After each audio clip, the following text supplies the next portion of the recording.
Hello guys, welcome to lkarloffs Top 10 Platforming Games. This is going to be a new feature on my YouTube channel. I hope you will enjoy this list of platforming games, and remember that this is only my opinion, so no hate comments please. And throughout the video I will tell you the main plot of each game and also why this game is in this spot on the list. So enjoy guys.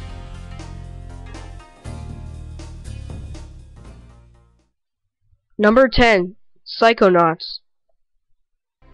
This game was developed by Tim Schafer, who is a part of Double Fine Studios. Tim Schafer is also known for creating exotic storylines. Usually his games end up not selling many copies, which is kind of odd. Anyways, the plot of Psychonauts is set when Raz invades a psychic summer camp, also known as Whispering Rock. He then is told he is only allowed to stay one day until his dad picks him up.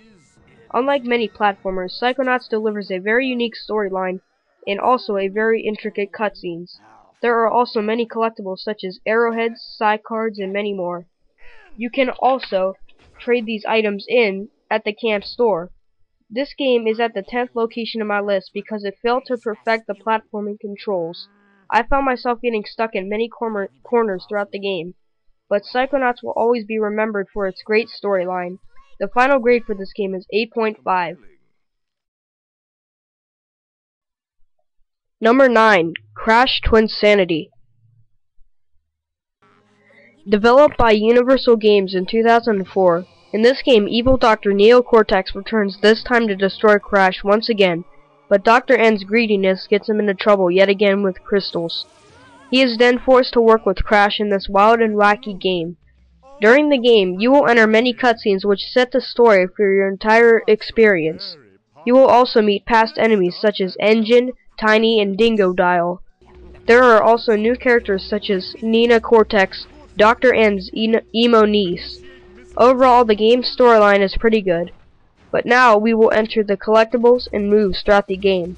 The collectibles are still the Wampa crates, and there are new moves that Crash and Dr. N can perform, such as the Humala Skate, Dock Amok, and Roller Brawl. This game is located at number 9 because there wasn't enough variety in this game. Sure, you were conjoined with Cortex, but seriously, who cares? And the final grade that this game is going to get is an 8.7. Number 8. Spyro the Dragon. Back in 1998, when the PlayStation 1 was at its peak with platforming games, this game was developed by Insomniac Games, the developer of the Ratchet Clank series. The plot of Spyro the Dragon is when the dragons in the Artisan's world are being interviewed by fellow dragons, but suddenly the villain, who is Nasty Nork, turns all of the dragons to stone. Then our hero is forced to save all the dragons and collect the treasure. Overall, Insomniac should have developed the story more and told us more about Spyro. But enough with the story, and let's get to the collectibles and moves throughout Spyro the Dragon. The basic collectibles in Spyro the Dragon are the egg thieves, the gems, and most importantly, the dragons. The controls in Spyro are the gliding move, the charge, and flaming. What Insomniac wanted to do with this game was make an entire 3D environment which players can freely roam around. And Mark Cerny, in my opinion, did a wonderful job with the artwork and 3D textures. And that's why this game deserves a 9.0. The only reason that this game was put at number 8 was because its story left out details about the main characters and could have improved its plot. Number 7. Jak 3. Many years after the events in Haven City, Jak is banished to the wasteland, left for dead with no food and water supplies. The Jak and Daxter series takes a turn for the better in this stunning 3D adventure. Throughout the game you are able to turn into Dark Jak and Light Jak, which is a new feature. Light Jak can also fly and perform other amazing moves. The collectibles and moves in this game are Precursor Orbs, Metalhead Skull Gens, and Precursor Armor. There is also a new feature which allows Jak to pull out a hoverboard and roam around the map. There are also 3 main locations in the game such as the Wasteland, Spargus City, and Haven City from Jak 2. The returning characters are Samos the Sage, Kira, and much more. Overall, this game continues to grip players with its smooth story and controls, and this game's final grade is an 8.8.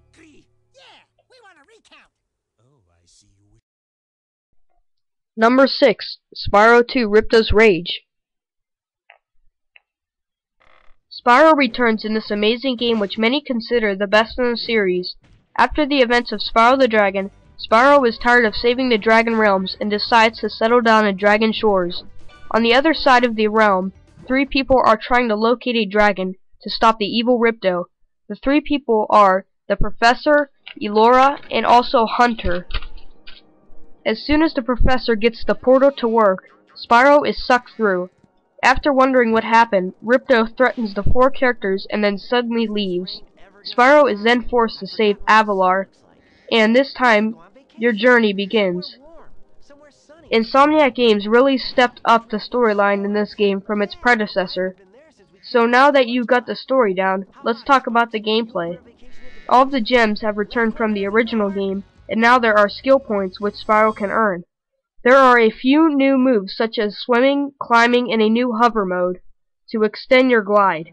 Overall, the entire game is absolutely perfect, and that's why this game gets a solid 10. If you guys see this game on eBay, I strongly recommend you get it. Number 5. Crash Bandicoot Warped.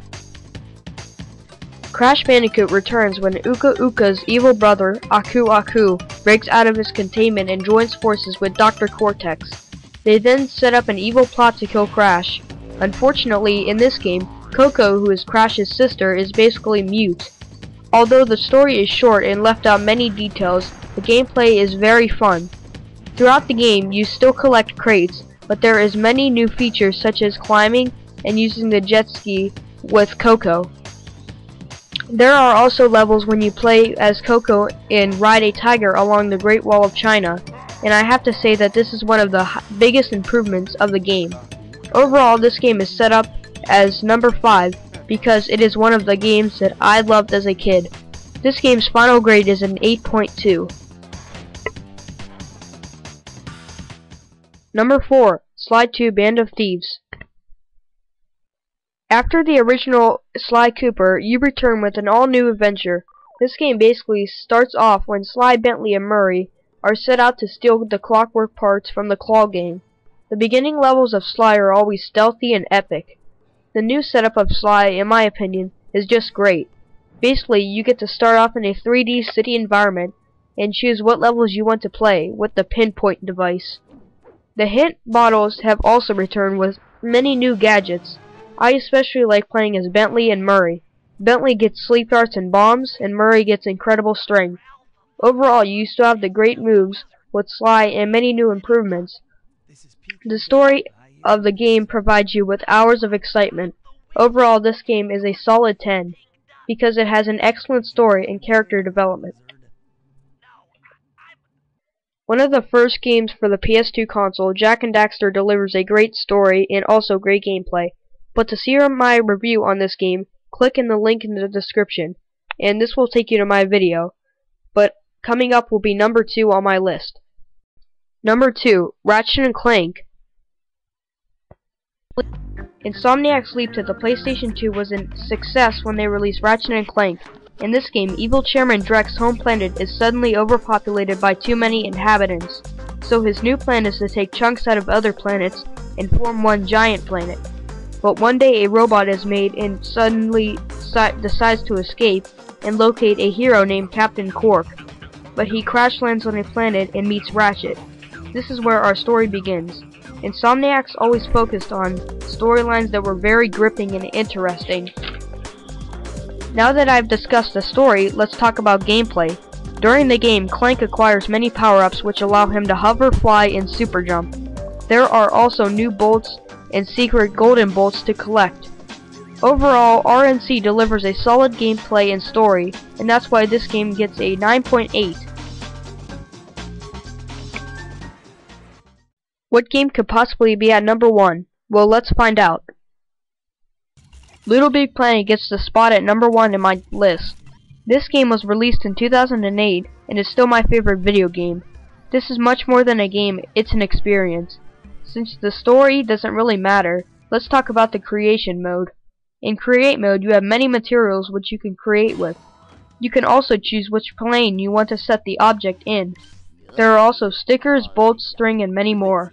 The entire game is a complete masterpiece, and I can't wait for Little Big Planet 2. I hope you guys enjoy this video, and thanks for watching. And stay tuned for more videos in this series. Okay, see you guys later.